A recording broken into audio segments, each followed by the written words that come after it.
So I lay before you life and death, blessing and curses. So choose life, that you and your descendants may have a long life. This is my story, and my name is Kristine Jonck.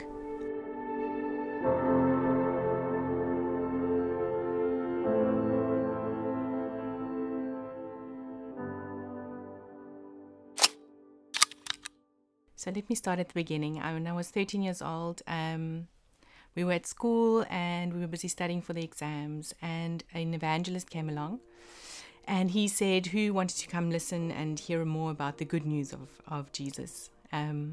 So I said I would go. I've always grown up in a Christian home, and so I knew that there was something like choosing salvation, and I knew that it was my choice. It's always going to be my choice at some point in my life. So this day we were studying for biology, and I didn't feel like studying, and I thought I was going to fail. So I decided, well, let me go listen to him, and maybe God can help me get through this exam. So I went along, and at the end he had an altar call, and I decided, well, this is as good a time as any to give my life to the Lord and to choose Jesus as my Savior in my life. But afterwards, I didn't really have anyone to disciple me or anyone to walk a road with me, so I didn't really know how to grow as a Christian.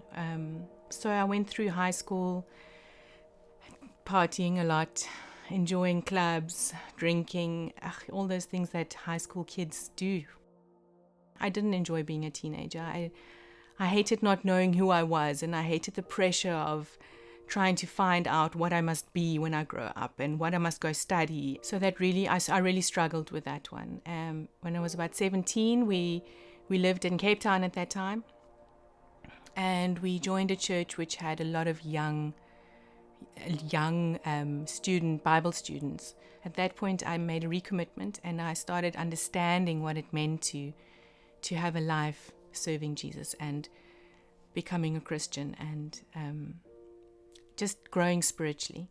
So I had this one friend, and I always said to him, I'm so scared that I backslide. And whenever I went out to a party, I would come home and say, oh, I had 2 drinks, or I had this, or whatever. And he would just say to me, you have too much knowledge to backslide completely. And I really held on to that. It was something that was an anchor in my life, that I knew that I would never fall that far that, God would forget me or that I would forget him.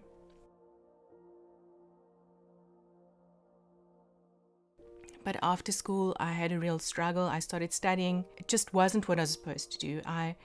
And I kept saying to my dad, can I please stop? Can I please stop? But he just felt that his daughter needed to finish a degree. So it was hard, and at first I was at BSc, and then I went over to mathematics, and then I was doing math teacher, and then one day I said to him, look, now it's done. I can't do this anymore. I'm failing everything. It's not what I want to do.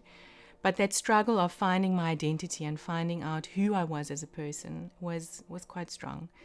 And at that point, I had broken up with a boyfriend, and it was quite difficult. I was quite depressed, and even though I did the breakup, it was just a terrible time. And I was at a point where I just knew that I was lukewarm with my relationship with God and with Christ. So, and it says in the word that it's better to be hot or cold, but if you are lukewarm, then I spit you out.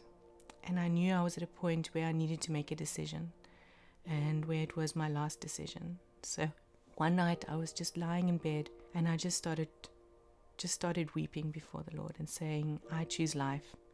I choose life. I choose a life with you. I choose life and light, and I want to move away from darkness and hurt. I choose life.